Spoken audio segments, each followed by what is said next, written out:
Hey there, it's Andy Staines. Just want to make a little video following a conversation I had with a fellow electrician on the subject of fault diagnosis, rectification, but primarily on the actual fault finding, nailing down what the problem is. Now, generally speaking, when a fault occurs, it can be quite challenging, can be quite confusing, can be quite a high pressure situation, particularly when the fault occurs following work that you, the electrician, have actually carried out. So you've done something wrong, something's gone awry in your circuit. So in these circumstances, stress can be quite high. You maybe want to finish, might be like really late at night, you might be working at the weekend. You might be desperately trying to get power back on to make sure that the customer has what they need. You know, they're relying on you. You're the professional, the person who should be getting everything back up together for them. So in these circumstances, it's even more critical, even more important to focus on the basic principles, to roll everything back to the fundamentals and get your electrician's head back in gear and think, okay, what do we need to do to resolve the situation? How do we actually identify what's wrong, put it right? So, faults are really two things. Now, I nicked this off a teacher who trained me when I was an electrician, and I had the privilege of working with when I actually went into electrical teaching and training. So the lecturer is named Marcus Wareham. He runs a company called Technical Training Limited and do some great courses down in the Poole, Dorset area. So really recommend you check him out. But he told me, and I hold by this, there are two fundamental types of fault. You have got a connection where you don't want one, so that might be a short circuit, it might be an earth fault, it might be arcing between two conductors, or you have got a disconnection, an absence of continuity where you want that. So that's an open circuit. So remember those technical terms. A short circuit or an earth fault where two conductors which should not be touching are touching, or an open circuit where you have got absence of continuity where you should have some due to maybe a break in a cable, failure of a terminal or a termination, or maybe down to a failure of a component like a switch, an isolator, a circuit breaker, etc. So just keep those in your mind. That's the only two things that can really go wrong. Might be manifested in lots of different conductors and lots of systems, but that's our fundamentals. But you've got a problem. So either your equipment's not coming on, or maybe a protective device has operated like a fuse or a circuit breaker or an RCD, or even these days arc fault detection devices are going to be operating in the event of faults becoming apparent. So you've got a limited toolkit of test equipment that you can use, but also of techniques that you can apply. One of the key limiting factors on what you can do is safety. So I cannot stress the need for applying rigorous safety protocols and procedures when you are carrying out fault finding and fault diagnosis. It's probably one of the riskiest jobs that you can get involved in, because you don't know what's going on, and it's very easy in these circumstances. Maybe you've got a borrowed neutral, maybe you've got a conductor's been mixed up at the board and it's live when you thought it should be dead.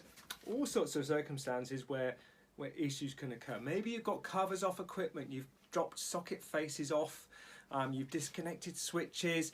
You've got lots of circumstances there which could lead to a very dangerous situation, a very dangerous condition, and us as electricians, as duty holders under the requirements of the Electricity at Work Regulations 1989, need to bear that in mind and need to take control of the situation. Best way to take control of the situation, lock it out. So perform your safe isolation procedure. It depends whether you're working on a single circuit an entire installation or a portion of installation, how are you going to safely isolate? But that is critical, okay? That you are locking out your installation and you're making sure that people are not energizing that installation, okay? So you are making sure that you are in control, and that if it becomes live, it's under very specific and determined conditions where you have full control over all the issues. So, first thing I'm going to say is make sure you turn it off, you lock it off, you post your sign, you key in the pocket, you prove it dead at the point of working, you reprove your test equipment on a reliable known source. It goes without saying. The next thing you're going to do, all the tests to diagnose what is actually up with this circuit, what is wrong, are all going to be dead tests. Now, I don't know what you used when you were training, but for me, we used a really simple mnemonic, okay? Simple like little word. And the word we used was cripe. Okay, so that was our little guide to the test that we would carry out. So C stands for continuity. And in this case, it is continuity of protective conductors. Okay, so that's our protective earthing conductors, our protective bonding conductors, and our circuit protective conductors. So all three of those are going to be tested for continuity, because you don't want to be turning a circuit on if you're not confident that your protective earthing, your protective bonding and your circuit protective conductors are all continuous, undamaged, correctly terminated, etc. So the R, this only applies to ring final circuits. So if you're working on a ring final circuit, you need to again know that we have got continuity of all of those circuit protective conductors. Okay, and we're making sure that we have correctly identified the legs of the ring final circuit at the distribution board, and that you have got continuity through all the points on that circuit. So how do we do that? Well, obviously you do your end-to-end tests, line to line, which is your little R1, neutral to neutral, little RN, and CPC to CPC, which gives us our little R2. Then we take out, that was step 1, the ring final test. And then we take step 2, which is where we make our interconnection, cross connection between line and neutral at the distribution board, or in some circumstances, if you've got a messy board and it's very difficult to identify which is the incoming leg, which is the outgoing leg, you can carry out the test at an accessible socket outlet or switch fuse connection unit or junction box, etc. So that might be the easiest way to do the test. Make your cross connection line to neutral. Test between line and neutral at every point on the ring final circuit. And then step 3 comes. We are carrying out our cross connection between line and CPC this time. And we carry out again the test between line and CPC at every point on the ring final circuit. So every socket, every switch fuse connection unit, every outlet point for fixed equipment.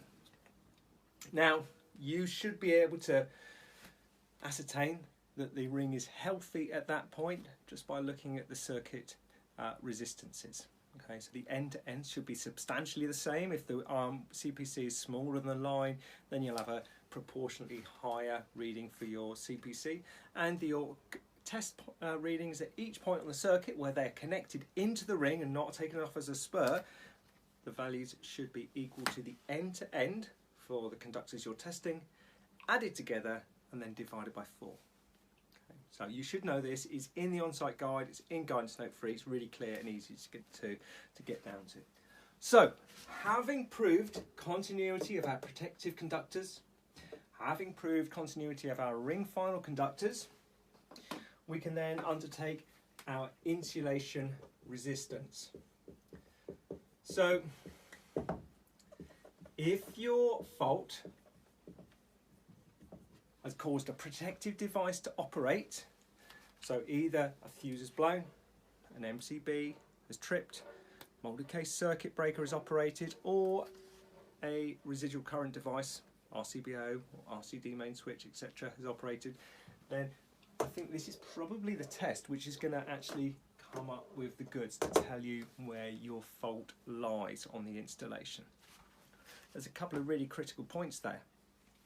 If you don't know that your circuit is continuous, this test is invalid because you don't know that you're testing the whole circuit. If your protective conductors, all of your protective conductors, are not connected to the general mass of earth via the earthing arrangement for the installation, so the protective earth on the supply cable or your earth electrode, then again that test is invalid because you don't know whether the fault is to the earth of the circuit via an exposed conductive part within a piece of equipment or within a cable, or whether the fault is to the general mass of earth because somebody's put a nail through the cable, or it's rubbing on a extraneous conductive part which will only be picked up as a fault if your protective bonding is connected. So this is critical. Make sure your earthing and bonding is connected and that you've carried out your continuity test before you undertake insulation resistance. I'll go into in a minute how we narrow down what the fault means and where it might lie. But if your insulation resistance is good, then the next thing to check is polarity. So polarity is important.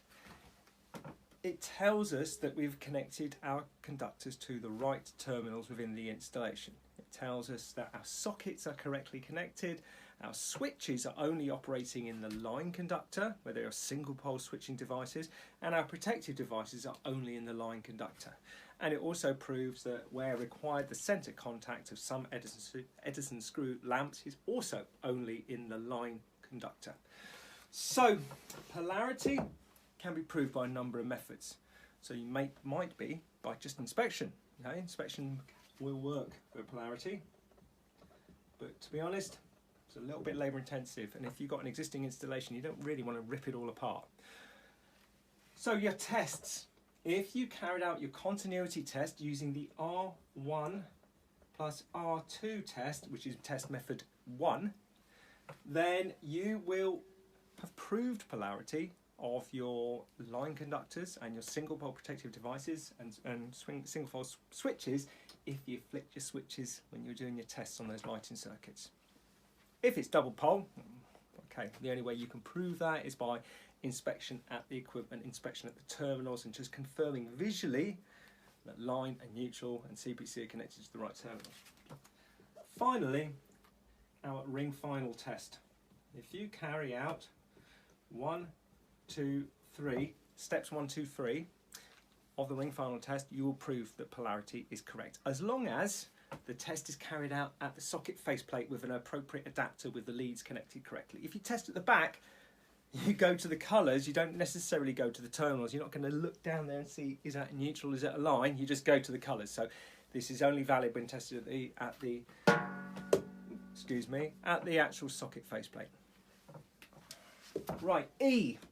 Now, E used to mean earth electrode, but to be honest, I quite like to actually include all of our earthing here. So if this is all clear, you've not got any issues or problems here, maybe the customers reported shocks, tingling, those sorts of issues, you do need to check your earthing. So it could be your earth electrode system. Okay. It could be confirming ZE, making sure that your supply earth is of a good standard, and that the continuity is good, and that it's not an excessive value for the type of earthing system. If you have got an earth electrode or you have got an excessively high ZE, you may need to rely on a 100 milliamp or greater RCD main switch. Now, one final thing I'm going to add on here. Cripe, what does that even mean? If we put an S on the end, cripes! Okay, sounds like I'm a surprise person from the 1940s. But S, we can use that to stand for switching. And switching, what things switch that we need to know about them operating correctly? Importantly, RC RCDs. So do your RCDs operate in the correct time, as in they are operating within the required disconnection time, whether it's 200 milliseconds for the BS5249 or whether it is 300 milliseconds for the BSEN 61009 or 61008. And finally, are they oversensitive? So that's where you might need to apply the ramp test, which is a really effective tool for just determining that your RCDs are not operating too early, too low a current. It may be that particularly if you've got a split load installation or an RCD main switch serving multiple circuits, that you may have a lot of leakage on each circuit and it only takes a small amount to trip it over the edge, and therefore you're chasing a fault that's not actually really there, but where the circuits are all combined together, that is causing the problem. And unfortunately, that means the customer is either going to have extensive work done to work out where this little bit of earth leakage are going, or, to be honest, they probably want to go to RCBOs. It's going to be less problematic in the long run. So, switching RCDs, but we also want to make sure that things like isolators, dimmers, and other switching control devices are operating correctly. So that's the functional checks of the installation. Okay, maybe, who knows, maybe the light's not coming on because the switch doesn't work. Okay, it could be something as simple as that. But you should have picked that up continuity using your R1 plus R2 because you're checking operation of the switching. Okay. Maybe you've got a rotary isolator and you've got an open circuit on the neutral, and you might not find that out until you actually get to this stage. So where you have got these, you've exhausted all these tests here, you do then need to think about the neutral. Okay, you do need to think, how am I going to prove continuity of the neutral? So you've got a couple of options for neutrals. Okay, you could just long lead it. Okay, you could connect your long lead to the neutral bar and you could take it round and test continuity to every neutral at each point in the installation. Make sure your main switch is off because we don't want back feeding through the main switch through to the PME terminal, the company head, or back to the star point of your transformer and the earth electrode at the substation. So long lead may be appropriate. Okay, you can also look at doing a test R1 plus Rn. Now, that's a big R1 and a big Rn, so you're just linking out line and neutral on the circuit at the distribution board, and you're testing at each point to see that you've got continuity, and that will help to tell you, if you've already done R1 plus R2, up here, if you've already done R1 plus R2, R1 plus Rn will complement that and tell you that you've got a healthy circuit. So, if you work through the full range of tests using the Cripes, okay, it's getting ridiculous now. If we use the Cripes mnemonic to remind us that we carry out our tests dead, we carry out them in order, you will be able to find the fault. It might take a little time, and you may need to drill down into the circuits and break things down a bit to find out exactly what the fault is and exactly where it lies, but you will find it. It's a damn sight safer than just turning stuff on and off, flicking breakers, disconnecting things, turning things back on again, and ending up with something which could cause a fire, cause shot, injury, yeah, death. We don't want to go there. So, safe isolation, okay, is your critical starting point, and then follow down for your Cripes system to identify your fault. Hope you find that useful. Got any questions, drop me a message, leave it in the comments, whatever. I'll be very happy to explore the subject further in future.